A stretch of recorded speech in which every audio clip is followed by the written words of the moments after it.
ओम नमः शिवाय। प्रिय बद्गणों, आइए सुनते ही श्री स्कंद पुराण की आगे की कथा। इसके बाद व्यास जी ने हयग्रीव के वृतांत को शुरू किया। व्यास जी ने कहा कि जिस समय ब्रह्मा आदि देवता गणों ने शीर्ष नहीं देखा था तो उनके सामने समस्या थी कि वे क्या करें, तथा ब्रह्मा ने विश्वकर्मा को बुलाकर कहा कि तुम धनवी के वस्त्र को साद्र बना दो। इस पर विश्वकर्मा बोले कि मुझे देवतागण यज्ञ के भाग से रहित रखते हैं, मैं भी देवताओं के साथ यज्ञ का भाग चाहता हूँ। ब्रह्मा जी ने कहा कि मैं आपको यज्ञ का भाग दूंगा, आप तब तक भगवान विष्णु के रूप का अनुसंधान करें। इसके बाद सब देवताओं ने देखा कि भगवान सूर्य के रथ में उपस्थित हैं, उनके अश्व आगे आए। उस समय चतुर विश्वकर्मा ने घोड़े के कबंध से सिर काटकर कबंध में आयोजित कर दिया। इस पर देवताओं ने कहा कि हम आपको नमस्कार करते हैं, आप ही हमारे रक्षक हैं और हम शरणागत हैं। आपके स्वरूप चार तरह से माने गए हैं। हे हयग्रीव, आप ही ओंकार हैं और आप ही षटकार हैं, स्वाहा और स्वधा हैं, आप सबको शरण देते हैं। यह सुनकर देवताओं से हयग्रीव ने पूछा कि आप यहाँ क्यों आए हैं, क्या आपको दैत्य लोग पीड़ा पहुँचा रहे हैं? इसके उत्तर में देवताओं ने कहा कि हमें इस समय दैत्यों से भय नहीं है, हम यज्ञ करना चाहते हैं, हम आपके दर्शन करना चाहते हैं, किंतु जब आपकी माया हमें घेर लेती है तब हमें घबराहट होती है।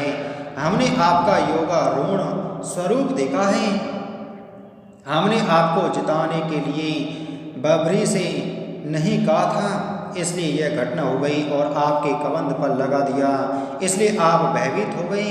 इस पर भगवान बोले कि देवताओं, मैं आप पर प्रसन्न हूँ, मैं अब देवों का देव हयग्रीव हो गया हूँ, मुझे इस घोड़े के मुख से संतोष हुआ है। इसके बाद व्यास जी ने कहा कि इस तरह उस समय विश्वकर्मा को बबरियों के द्वारा यज्ञ का भाग मिलना प्रारंभ हो गया। यह कथा भगवान के हयग्रीव होने की है। यह सुनकर युधिष्ठिर ने पूछा कि जिस समय ब्रह्मा का कोई पार नहीं पा सकता, उसके सिर पर घात कैसे हो गया? व्यास जी ने कहा, बहुत पुराने समय की बात है कि ब्रह्म सभा में इंद्र के सहित अन्य देवता उपस्थित थे। वहाँ पर सारे चर अचर थे। देवर्षि और महर्षि पीताम्बरों को नमस्कार करने के लिए वहाँ गए। भगवान विष्णु भी वहाँ आए। ब्रह्मा जी उस समय बोले कि हे देवताओं, तीन बड़े कारणों में सबसे बड़ा कारण कौन है? ब्रह्मा, विष्णु और महेश, इनके बीच कौन बड़ा है? यह सुनकर द्विता चुप हो गए और कहा कि वही कुछ बताएं। विष्णु ने कहा कि विष्णु की माया से यह त्रिभुवन मोहित है। फिर ब्रह्मा जी ने कहा कि आप माया के बल से भी मोहित नहीं होते, विष्णु जगत के प्रभु हैं, इसलिए यह सब कुछ विष्णु की माया से परिपूर्ण है। विष्णु जी के मुख से यह बात सुनकर ब्रह्मा जी बोले कि जिस मुख से आपने यह बात कही है वह बहुत जल्दी ही गिर जाएगा। ब्रह्मा के मुख से यह बात सुनकर सब बहुत चिंतित हो गए, चारों तरफ हाहाकार मच गया। फिर देवताओं ने विष्णु की ओर से ब्रह्मा जी से क्षमा मांगी, किंतु उन्होंने कहा कि यह बात अवश्य सच होगी। इसके बाद महान विष्णु ने धर्मारण्य में तप किया और फिर वहाँ घोड़े के मुख को देखकर जनार्दन हयग्रीव हो गए, क्योंकि तप से ही आत्मा को तुष्ट किया जा सकता है। ब्रह्मा जी ने भी तपस्या की और वे विष्णु की माया से परिचालित होकर उन्हीं के सामने तपस्या युक्त हुए थे। देवों के देव बोले कि मेरी माया अद्भुत है। यह जानकर ब्रह्मा और विष्णु दोनों प्रसन्नचित्त हो गए। वह क्षेत्र भी महाक्षेत्र हो गया और वह विष्णु में हो गया। हे राजन, उस समय वहाँ विष्णु के है शीर्ष की स्वीकृति दी थी। उसी स्थल पर भगवती सावित्री ने भी तप किया था। माया से बनाया हुआ वह सिर घोड़े का था। पहले हरि ने स्वयं धर्मारण्य में अपना सिर छेदन किया और इस रूप में वे वहाँ से अधिष्ठित हो गई। यहाँ पर त्रिलोचन तीर्थ की स्थापना की और यह नाम देव का मोक्ष तीर्थ है। यहाँ तर्पण के द्वारा प्रेत दिव्य लोक को प्राप्त करते हैं और यहाँ स्नान से अश्वमेघ यज्ञ के समान फल प्राप्त होता है।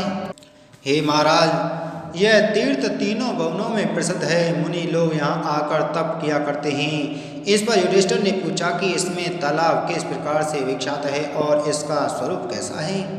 श्री व्यास जी ने कहा, इस तालाब के चारों ओर आम और पाकर के पेड़ लगे हुए हैं। चकवा चकवी सारस अनेक पक्षी मधुर ध्वनियाँ करते रहते हैं। इस तालाब के किनारे मुनि और देवता आकर धन्य होते हैं। यह पापों का नाश और पुण्यों को देने वाला है। इससे संपूर्ण सिद्धि मिलती है। इसके बाद नारद जी ने पूछा कि इसके आगे क्या हुआ।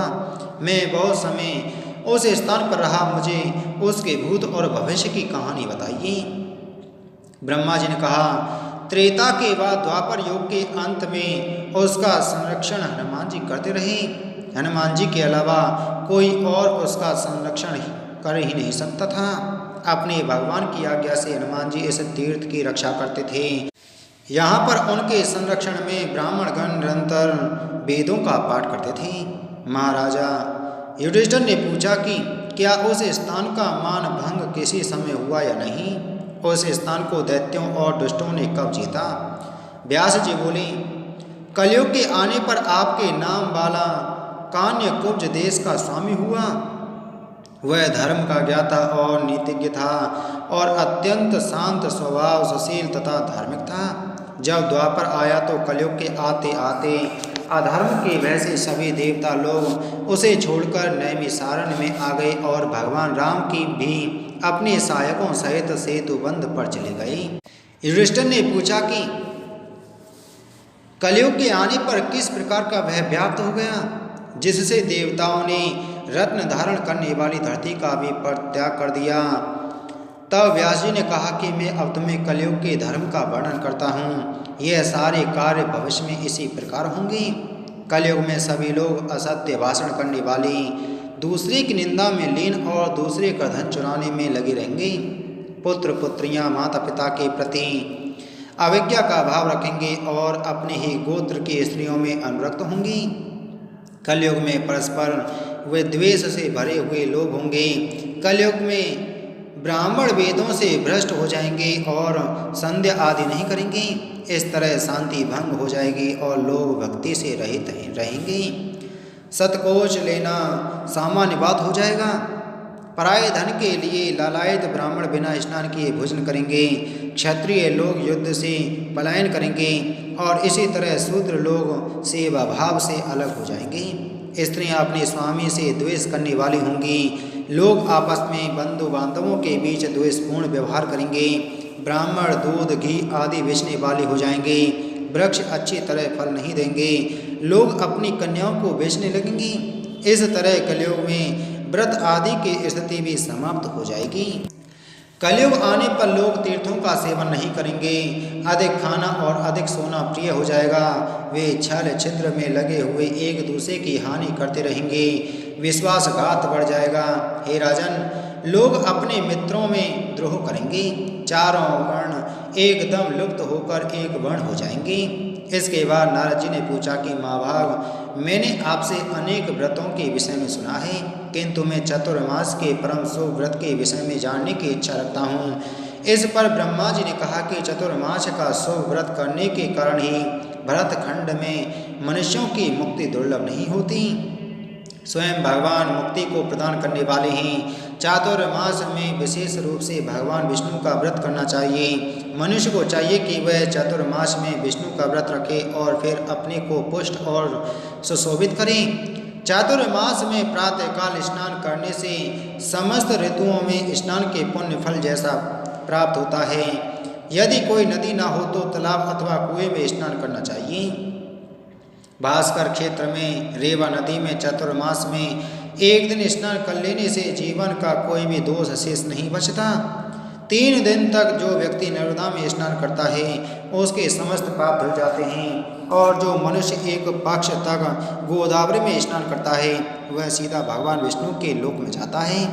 चातुर्मास में भगवान नारायण भी जल में निवास करते हैं, इसलिए उनके तेज से सभी तीर्थों में जल शुद्ध हो जाता है। इसलिए चातुर्मास में स्नान का विशेष महत्व है। हे राजन, यदि जल से शरीर शुद्ध नहीं हो सकता तो भस्म से ही किया जा सकता है। सामान्य रूप से जो विशुद्ध आत्मा होकर चातुर्मास में स्नान करता है वह परम शुद्ध हो जाता है। चातुर्मास में सत्संग करते हुए अपने पितृगणों का तर्पण करना चाहिए, इससे बहुत अधिक फल मिलता है। भक्त को चाहिए कि वह भगवान गोविंद का भी स्मरण करके फिर अन्य शुभ कार्य करें। गोदान, वेद पाठ, सत्य भाषण, दान, भक्ति के ये सभी धर्म के साधन हैं।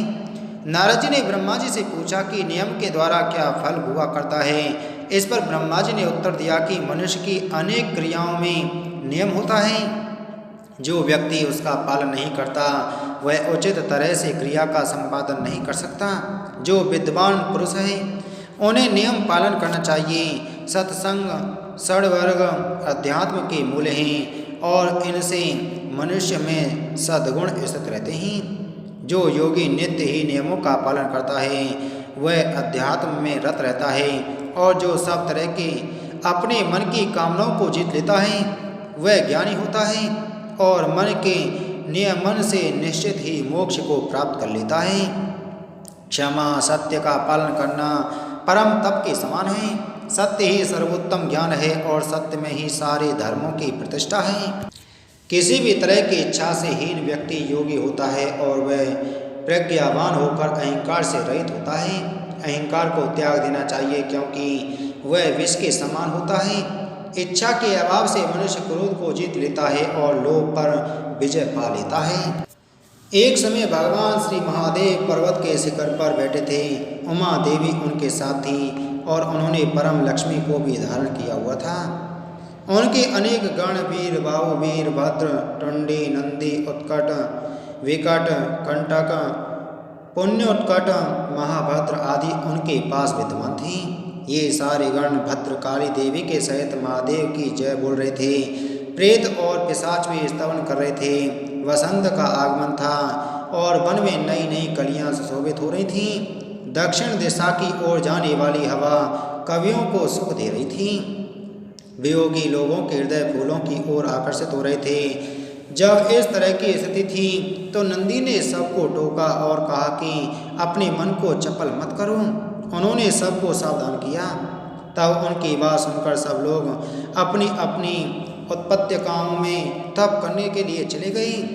उस समय पार्वती भगवान शंकर से बोले कि हे देव, मुझे यह बताइए कि आपके पास जो यह अक्षयों की माला है, आप इसमें किसका जाप करते हैं?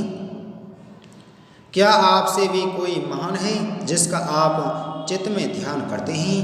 पार्वती के द्वारा पूछे जाने पर महादेव जी बोले कि मैं इस माला के द्वारा भगवान के सहस्त्र नामों का जाप करता हूँ।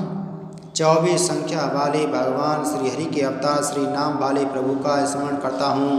वह प्रणव नाम वाला है और 12 अक्षरों से युक्त है। वह अक्षर वेदों का सार, परम निर्मल, शांति और अमृत के समान अमृत देने वाला, जड़ शुद्ध क्रिया वाला नियामक ब्रह्म है। यह 12 अक्षर वाला मंत्र समुद्र के पापों को जला डालता है। यह सबसे अधिक गोपनीय और तेजवान है। शुभ और अशुभ का निर्णय करने वाला परम ज्ञान है। इन 12 अक्षरों का चिंतन करना चाहिए। चातुर्मास में 12 अक्षरों का चिंतन विशेष फल देता है। मन, वाणी और कर्म शुद्ध हो जाते हैं। प्रणव से रहित इस मंत्र का जाप करने से शूद्र और नारी भी मोक्ष को प्राप्त कर लेते हैं, लेकिन यह सबके लिए उपयुक्त नहीं है। सबको इसका जप या तप नहीं करना चाहिए। जिसका शरीर शुद्ध हो, जो भगवान विष्णु के ध्यान में रत रहता हो, वही इसकी सिद्धि प्राप्त कर सकता है। राम नाम की महिमा महान है। इन 2 अक्षरों का जाप मनुष्य को बड़े बड़े संकटों से उबार देता है। यह सैकड़ों मंत्रों से अधिक फलदाता है। जो मनुष्य केवल श्री राम के नाम का आश्रय लेते हैं वे मृत्यु के वश से मुक्त हो जाते हैं, क्योंकि श्री राम ही समस्त प्राणियों की अंतरात्मा में रमते हैं। राम नाम का महामंत्र सारे कष्टों का नाशक होता है। इस मंत्र के जाप से रणभूमि में विजय मिल जाती है, सभी कामनाओं की पूर्ति होती है। देवगण भी इसका जाप करते हैं। इसलिए हे देवेश, श्री राम के नाम का जाप किया करो। यह राम का नाम परम महिमा में संपूर्ण जनों में व्याप्त सूक्ष्म और स्थूल पापों को एक क्षण में नष्ट करने वाला है। प्रिय भक्तों, इसी के साथ में आज के हमारे श्री स्कंद महापुराण की कथा संपूर्ण हुई। बोले स्कंद पुराण की जय। बोले शिव शंकर भगवान की जय।